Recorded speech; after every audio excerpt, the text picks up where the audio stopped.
За квалитетот на храната во Македонија во студиото разговарам со мојата гостинка Надица Илиевска, нутриционист. Добар ден и добре дојдовте. Добар ден и добро ве најдов. Ако велиме дека на македонските пазари има квалитетна храна која е од домашно производство, тогаш кога говориме за квалитетот на храната што се произведува кај нас, можеме ли да направиме една споредба на храна одгледувана на земјиште и храна која што се произведува во пластеници и оранжери, или пак да го додефинира прашањето органска без хемикалии при производство, но и храна третирана со хемиски средства?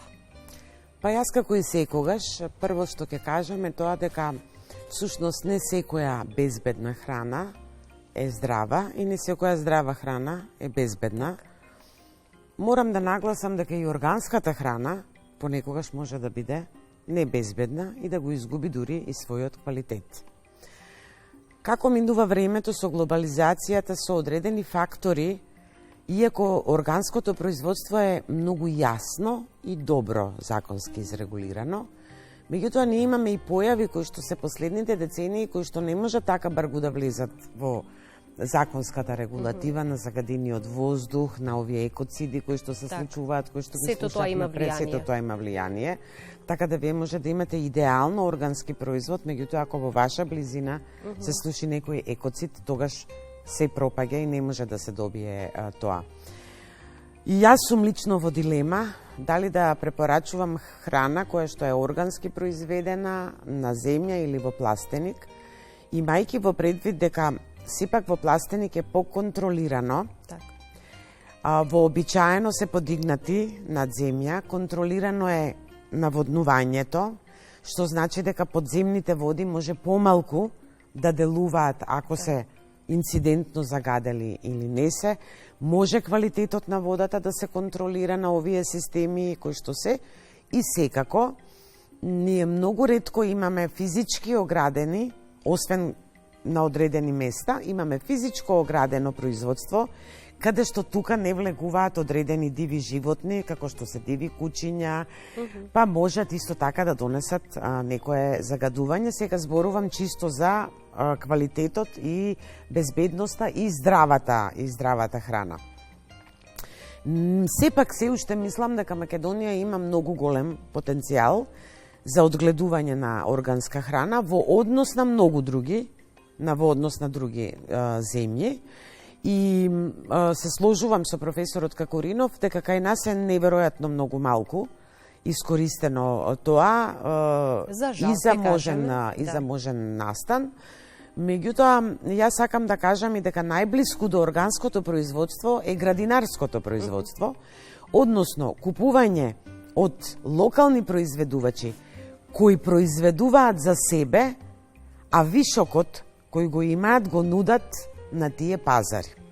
Вообичаено, кога ме прашуваат како на зелените пазари ги препознавам тие луѓе, вообичаено им велам погледнете им ги рацете. Многу убаво се познава на оној кој што сам ја обработува земјата и оној кој што направил само трансфер на веќе готов производ. Она што загрижува кај нас е тоа што ако ние статистички од многу одамна знаеме колку ова парче земја може да даде храна и каков тип на храна и каков квалитетна храна може да даде, ние стануваме од година во година се поголем увозник на храна и морам да признам дека тука веќе контролата на квалитетот, не зборувам на безбедноста, можеби безбедноста е посигурна затоа што увозот припаѓа е под контрола. Меѓутоа квалитетот на она што се увезува, апсолутно не можеме така да го гарантираме како она кое што е произведено кај нас. Би сакала веднаш да се надоврзам. Споменавме и претходно дека упатените потврдуваат дека на македонските пазари има храна од домашно производство, меѓутоа пак статистичките податоци покажуваат дека во последниве 10 години увозот на храна во земјава се зголемил за 88%. Ако веќе плаќаме за квалитетна храна, на што треба да внимаваме кога зборуваме за квалитетот? Го споменавте и вие тоа, и кога велам на што треба да обрнеме внимание, овде би направила една споредба помеѓу локалната, домашната храна и она што е увезена. Како што реков, ние секогаш можеме да имаме наш снабдувач, кој што можеме дури и да знаеме како произведува и што користи.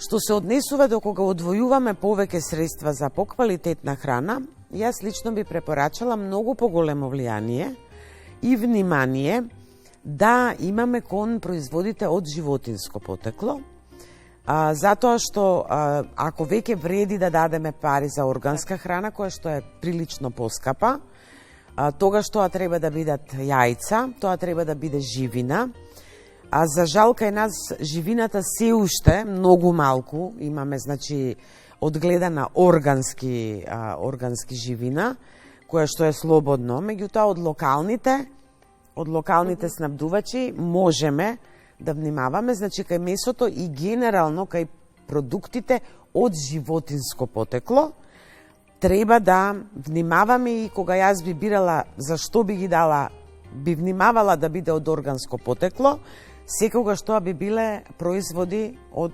животинско потекло.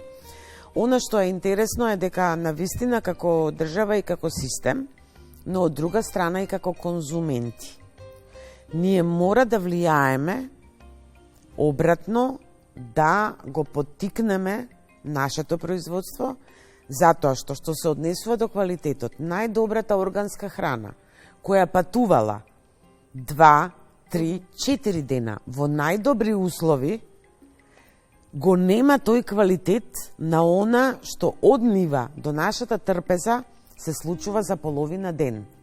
Например, секогаш поголем квалитет има морковот, кој што е набран рано наутро и послужен во 9, во 10, во 11 часот на зелените пазари од нашата блиска околина, отколку она кое што е по со сите сертификати.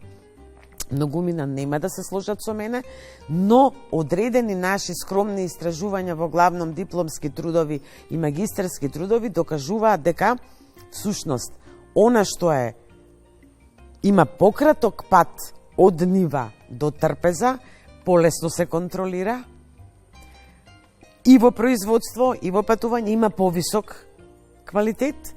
И секогаш треба да се угледаме на оние кои што успешно го прават тоа. Јас секогаш ја давам за пример Јужна Италија, која што заштитува мали економии. Така да. И секогаш е поквалитетно и поздраво да го конзумираме оно што е наше локално, па дури и да влијаеме на производството, односно на земјоделците и на сточарите однапред, кога тие би знаеле дека би им ги примиле нивните производи, тие би имале еден вид на неризично планирано производство. И кога е помало производството, ние можеме повеќе да се посветиме на негување и на одгледување. Да, постојано повторуваме дека земјоделството може да биде водечка гранка за економско јакнење на земјава, а знам дека и верувам дека има голем број на граѓани кои што се заинтересирани за некакво земјоделско производство, но како што рековте, потребно е поддршка од државата и секако можност каде да ги пласираат тие производи. И постојано велиме дека последниве години се повеќе се говори за здрава храна, органско производство, што не било случај во и пред некаде 20 на 15 години, што значи дека можеби тогаш сме имале повеќе производство на мали производители и генерално производство на органска храна, па некако пазарот ни бил задоволен, а сега со зголемување на увозот се поставува, односно се појавува ризикот за тоа каква храна конзумираме и каков е квалитетот на оваа храна, затоа што органското производство на зеленчук и овошје се смета за правилниот начин на производство на храна. И сега повторно ќе одговориме на прашањето кое што го начнавте претходно во одговорот. Застапено ли е доволно органското производство во Македонија сега? Апсолутно не е доволно застапено, посебно кога се работи за зеленчукот, овошјето може би и до некаде, иако мислам дека неверојатно многу се третираат и овошките, меѓутоа што се однесува до овошјето и до зеленчукот, сме далеку од некој минимум кој што може да ги задоволи нашите потреби, а да не станува збор воопшто дека можеме и да зборуваме за одреден извоз. Меѓутоа, тука сосема не можам да се согласам во однос на тоа дека пред 100 години производството било подобро, пред 100 години технологијата била многу послаба, испитувањето на хемикалиите кои што се користеле последните 10 години, последните 100 години, сега повеќе знаеме. За жал имаме повеќе искуство за тоа колку се штетни и повеќе обрнуваме внимание. Мислам дека она што било поквалитетно во однос на храна во минатите години, не било толку неконвенционалното, градинарското или органското производство и не било се органско, туку едноставно поголемиот квалитет на земја, на воздух и на води. Тоа е дел од приказната и на вистина јас за почеток сметам дека треба едукација за градинарство. Да знаеме, да препознаеме квалитетен градинарски производ, ние како потрошувачи, оние кои што се занимаваат со земјоделие, да знаат како да произведат квалитетно, да не речам органско, бидејќи органското не значи дека воопшто не е третирано. Меѓутоа е третирано со посебни билки, со посебни средства, со многу малку во одредено време се внимавало, дали било пред дожд, дали било после дожд. Сите тие работи, што значи дека пак се враќаме на тоа. Храната станува тренд, како да ние што повеќе, се повеќе зборуваме за здрава храна, имаме се помалку квалитетна храна, се повеќе имаме заболувања кои што директно влијаат од лошата исхрана и не сакаме да се едуцираме за тоа што всушност е здрава храна, туку храната ја сваќаме како тренд. Токму и во таа насока и отварањето на денешнава тема и еве разговорот што го правиме во студиото, да не биде дека постојано говориме за здрава и за органска храна и органско производство, а всушност да не знаеме што е тоа и што значи тоа. Затоа, еве, кон крајот на разговорот, еден апел до нашите граѓани или ваша препорака до нашите гледачи. Па кога веќе купуваат органско, да купуваат јајца, јас вообичаено сакам да бидам практичар, па ќе дадам еден совет да го заокружам разговорот. Бидејќи на пазарите се продаваат и јајца кои што не се органски, а се продаваат како органски.